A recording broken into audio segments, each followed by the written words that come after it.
entretenir sa machine silhouette? C'est ici, dans cette vidéo, que je vais vous montrer mes trucs et astuces pour la maintenir pleine de beauté. À tout de suite après ce petit générique.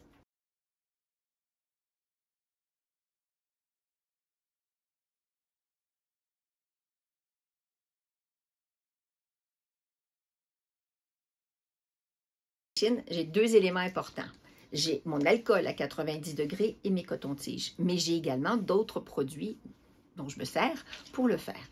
À quoi ça sert de bichonner sa petite machine? Eh bien, parce qu'on l'aime. On veut qu'elle dure longtemps. On veut également que l'entraînement des tapis se fasse aussi correctement.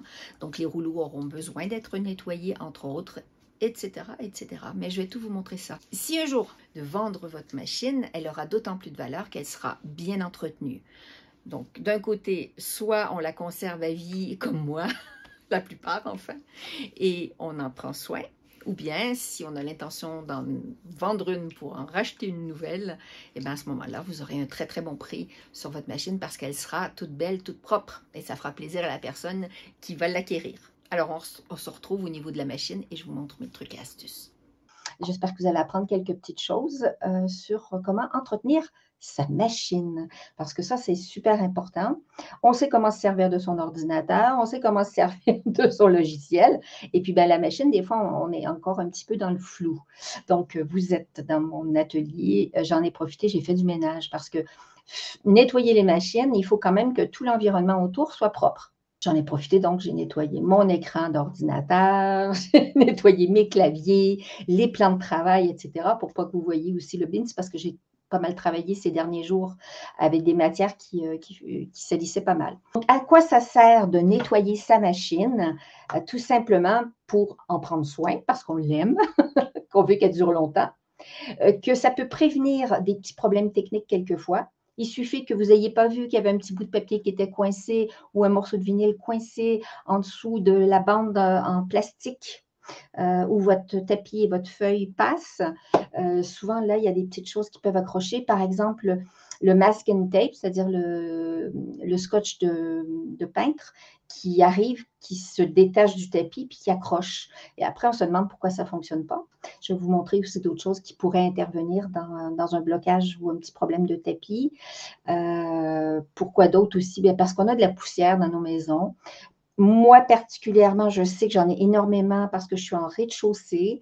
Donc, il suffit qu'il y ait un coup de vent, ça rentre dans la maison. J'ai des chiens, j'en ai beaucoup. Il y a beaucoup de poils. Certaines d'entre vous ont sûrement aussi des chiens ou des chats et ça fait aussi beaucoup de saleté. Nos papiers avec la découpe, vont créer une poussière. On ne la voit pas, c'est une micro-poussière, donc on veut la nettoyer également. Aussi la colle, la fameuse colle qui arrive jusqu'à la machine. Ça, finalement, c'est peut-être le plus important à nettoyer régulièrement. On va voir ensemble tous les produits que j'utilise pour la maintenir propre.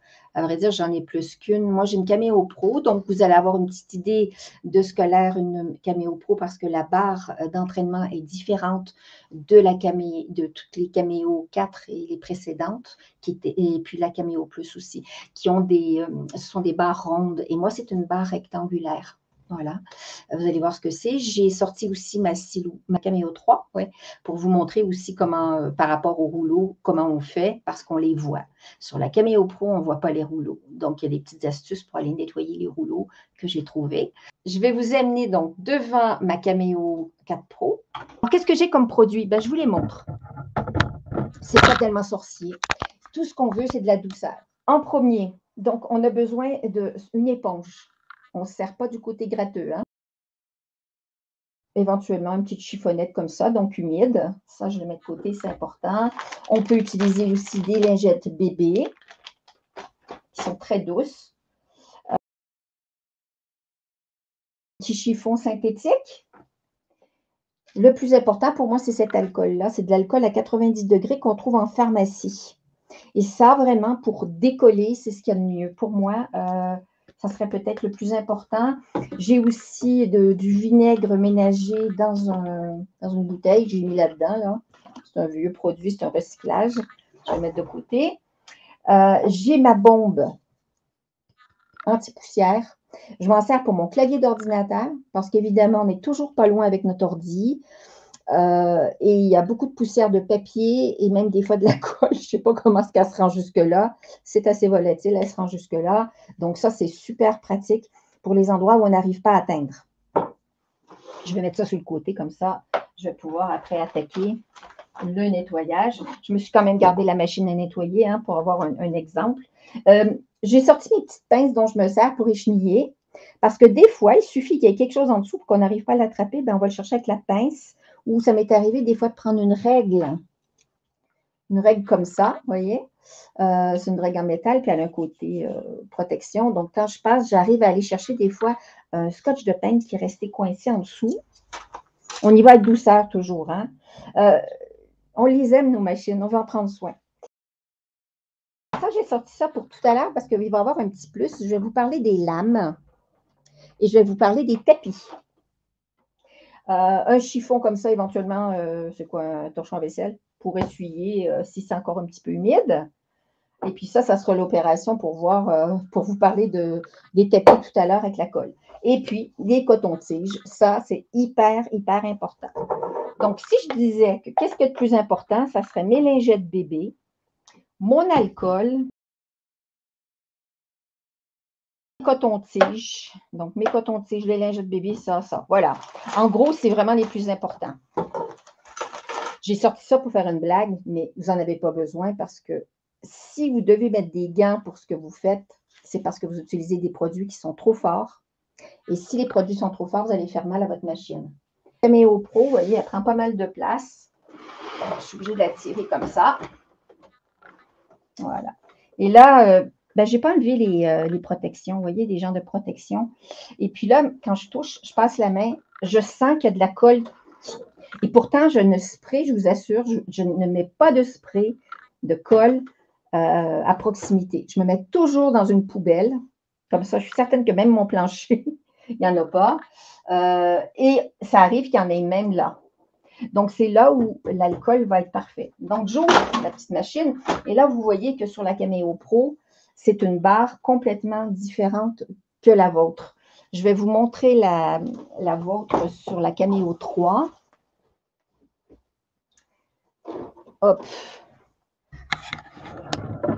Donc, la Cameo 3, elle est comme ça. D'accord? Donc, elle a la barre. Vous avez vos petits rouleaux pour aplatir votre média. Vous avez votre chariot. Et donc, c'est à peu près pareil. Tout est à peu près pareil. Puis, il y a le rangement des lames. Donc, ici, je vais vous montrer comment on va faire les rouleaux. Et puis, sur celle-là, je vais vous montrer comment la barre, on peut la nettoyer. Sur la Cameo, toutes les caméos en dessous de la Cameo Pro, je vous conseille de ne pas mettre d'alcool sur la barre où le chariot se promène. Vous voyez ça là? Il se promène sur une barre ici. Et ça, il ne faut absolument pas nettoyer ça parce que c'est important que ça glisse. Si vous mettez de l'alcool là-dessus, vous allez enlever le glissement et le chariot va forcer. Il y a des colles spéciales pour pas des colles, des graisses spéciales. Il ne faut vraiment pas que ce soit très, très gras. C'est souvent des graisses un peu à base de silicone qu'on met là-dessus. Voilà. Ça, on ne touche pas. Ce sont les élastiques, les caoutchoucs d'entraînement. Ça aussi, on ne met pas de produit. Et ça non plus, oui, ça, on peut la nettoyer. Il n'y a rien qui se passe là-dessus. Mais on y va doucement quand même. OK? Donc, je vais vous montrer les choses qui sont communes avec ma machine, avec la vôtre.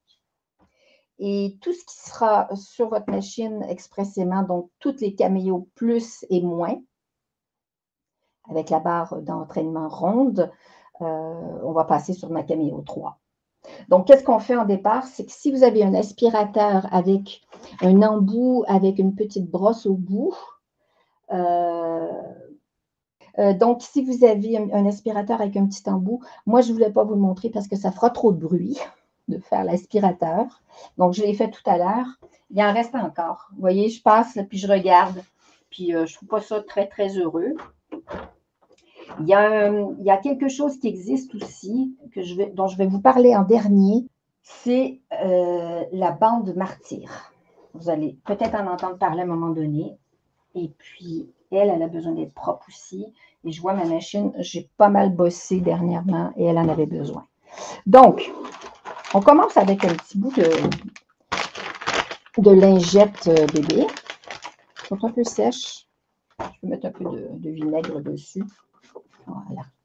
Vinaigre, je vous assure que après, ça enlève toutes les odeurs. Donc ici, moi, je nettoie déjà là-dessus.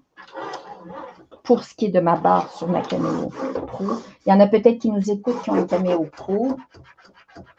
Parce que je ne suis pas la seule quand même en France. Hop.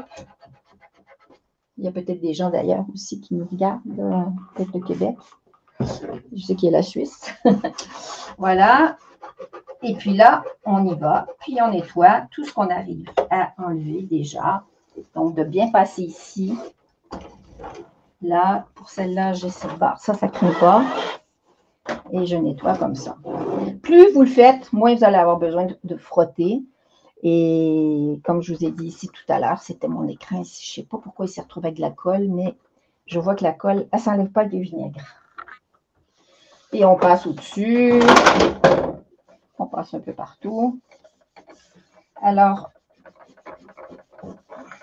si vous devez utiliser la pierre d'argile, moi je suis une fan de pierre d'argile dans ma maison, mais il faut vraiment y aller avec parcimonie ici sur la machine. On passe partout. On n'oublie pas derrière. Attention. Je vais essayer de vous montrer que, vous savez, derrière, vous avez votre coupe vinyle. Assurez-vous de bien le remettre en place en position haute quand vous avez terminé. Parce que ça, c'est un système pour bloquer. Vous allez tout bloquer, votre tapis ne pourra pas sortir si elle est descendue. Donc, je nettoie aussi là. Je vois que c'est sale. Il suffit que votre tapis soit un peu sale en dessous et ça va tout vous le salir là. Donc, on passe partout. Pour l'effet du logis, attention, il ne faut pas y aller comme des maniaques. Hein? Allez avec douceur. Voilà. Moi, j'aime propre, mais je préfère être en train de créer que d'être en train de frotter. Voilà. Donc, ça, une fois c'est fait, ce que je vais faire, c'est que je vais regarder en dessous. Vous voyez? Et c'est là où des fois se cache justement le scotch. Ben on le voit, moi, je le vois bien parce que je prends du violet et du coup, je le vois bien en dessous quand il est collé. Donc, je jette un coup d'œil et là, je vois qu'effectivement, c'est quand même poussiéreux l'affaire. Donc, je repasse un coup ici. Et là, c'est le moment de prendre l'alcool. Parce que là, je vois que ça résiste. Ici, ça résiste.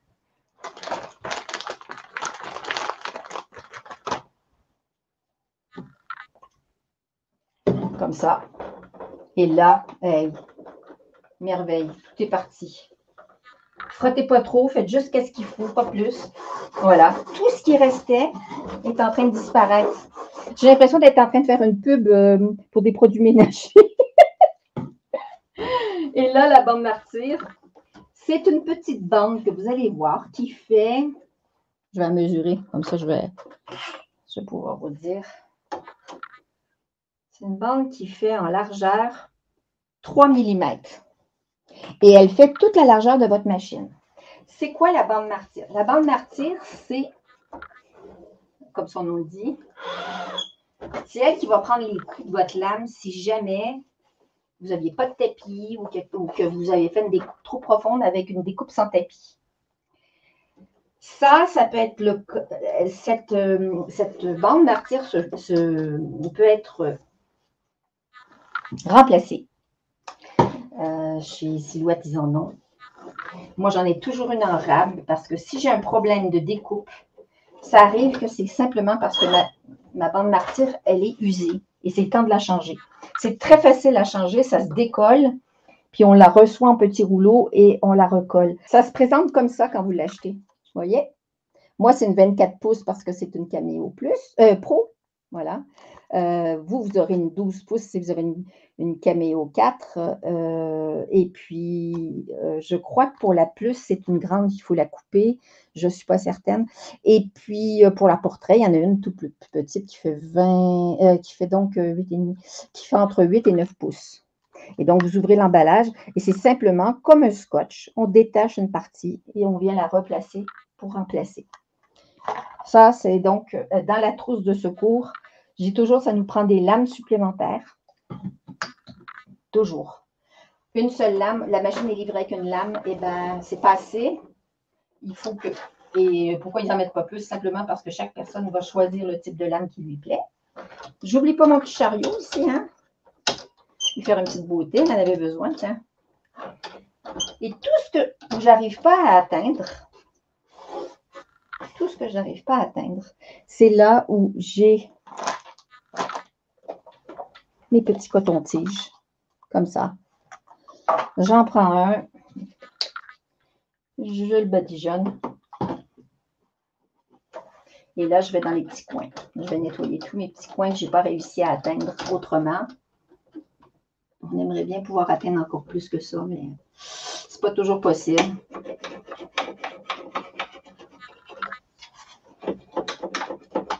Et c'est avec l'état de votre coton-tige, vous allez savoir que vous aviez besoin de le faire. Vous voyez, j'ai quand même un petit peu de saleté. C'est pas énorme, hein? Mais quand à nettoyer, on nettoie comme il faut. Je la trouve toute belle, comme d'habitude. Et puis, je vais la remettre là, je vais l'éteindre. Et je vais transférer. Ah, ben, ma petite bombe. Ben, ça, c'est de l'air comprimé. C'est presque comme du gaz carbonique, je pense. Et ce que vous pouvez faire, vous passez, vous envoyez comme ça. Ça va aller chercher toutes les saletés. Ça va vous les repousser derrière. À partir du moment où vous avez bien relevé votre massicot arrière. OK? On l'a fini. Elle est toute belle. Et je vais amener ma Cameo 3. La Cameo 3, donc, c'est celle qui précédait la Cameo 4. Donc, un petit peu plus rudimentaire. Je vais enlever ma lame. Vous voyez, même mes lames ont besoin d'être nettoyées. On ne s'en aperçoit pas des fois. Et, alors, pour les personnes qui me demandent ce que c'est que je codifie mes lames. Donc, pour les lames de la Cameo 3, comme c'était des dessus-ronds, j'ai fait des lettres devant. Donc, ça, c'est tout ce qui est vinyle flex. Ça, c'est pour tout ce qui est papier et carton. Et puis, T, je mets ça pour tissu. M pour manuel. Et comme ça, dans ma boîte de rangement que on avait fait le projet avec Lisa, j'ai ma boîte à lames. Et tout ce que j'ai à faire, c'est que quand je regarde sur le dessus, ben, j'ai tous mes codes. Je ne l'ai pas fait pour celle-là parce que la craft est facile à reconnaître, elle est orange. Et j'ai fait ça comme ça, puis j'ai mis mes adaptateurs ici. Puis dans l'autre, j'ai tous mes stylos. Donc, c'est plus facile de retrouver. Comme ça, on est organisé. Ça, c'est vu. Pour nettoyer, je vais descendre le petit loquet. J'aurais pu le faire aussi sur l'autre. Hein? Et je vais refaire la même procédure de nettoyage. Je vais passer au départ avec un peu de vinaigre. Le vinaigre, il dégraisse bien. Hein? Donc, partout où ça a besoin d'être nettoyé. Vas-y, mon kiki, on nettoie. J'ai jamais pensé qu'un jour, quelqu'un me regarderait sur Internet en train de faire du ménage. Alors, mon petit compartiment ici. Et vous en avez un aussi sur la Cameo 4. Hein? Pour les personnes qui ne l'auraient pas encore découvert, il y a une petite cache ici, sur le côté. La petite cache ici. Vous voyez? Donc, même chose. On le petit nettoyage. Et là, pareil, j'envoie mon petit chariot là-bas. Et là, je mets de la poussière derrière. Alors, celle-là, c'est vrai que je m'en sers moins souvent. Et là, je vais vous montrer la bande martyre parce qu'on la voit beaucoup mieux. Ben, elle fait plus que 3 mm. Vous voyez ce qui est genre de jauni, là, un peu? Un blanc-jaune. Eh bien, c'est ça, la bande martyre. C'est quelque chose qui se soulève et qu'on peut remplacer après avoir bien dégraissé, nettoyé, avant de remettre la nouvelle bande de martyre. Alors, donc cette barre-là, je peux y passer un petit coup de chiffon, mais sans aller trop fort. J'ai vraiment besoin de nettoyer l'intérieur, là. Voilà. Celle-ci, elle n'a pas le massicot, la Cameo 3. Donc, vous n'allez pas oublier de nettoyer derrière. Où vous avez votre massicot et puis vous avez le soutien où le tapis va passer, ben c'est là-dessus ici que c'est sale parce que le tapis passe dessus. Alcool. Et là, ça va être sur les rouleaux. Pourquoi on déverrouille? Parce que c'est plus facile de les faire tourner pour les nettoyer les rouleaux. Si vous ne nettoyez pas vos rouleaux, eh bien, à un moment donné, c'est que ça va moins accrocher sur votre tapis. C'est la même chose avec votre tapis. OK?